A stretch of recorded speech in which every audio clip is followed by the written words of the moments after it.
Court has ruled that the practice of instant divorce in Islam is unconstitutional, marking a major victory for women's rights activists.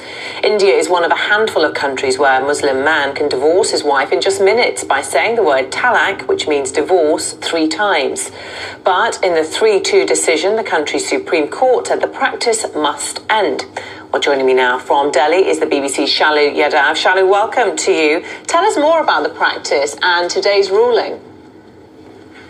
Well, to start with the practice first, this is a practice called triple talaq, which translates as instant divorce, which allows a Muslim man to just simply say the 3 words called talaq, means divorce, 3 times to his wife, and he's divorced, which is sanctioned by the Muslim Islamic body in India.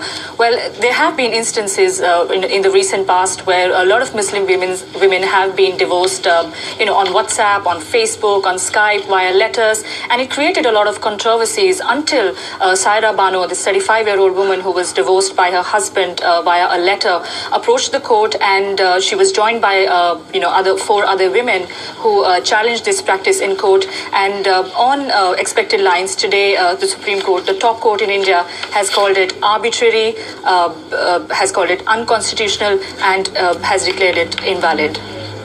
So what will today's ruling actually mean? Is it going to be banned outright from now on?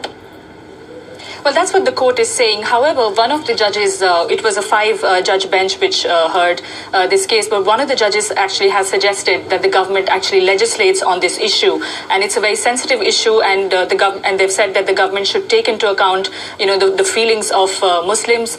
Although this practice is not enshrined in the Quran, but many of the Muslims and the clerics in India have strongly, they've strongly tried to protect this practice by saying that the court nor the government should be allowed to interfere in their religious matter.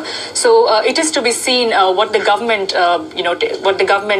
does on its part. The court on its part has suggested to the government that they can bring a legislation if they want, but till then this practice will remain banned. Yeah, so India doesn't actually have a uniform set of rules, does it, on marriage and divorce that applies unilaterally across the country. Do you think now there will be a shift towards that?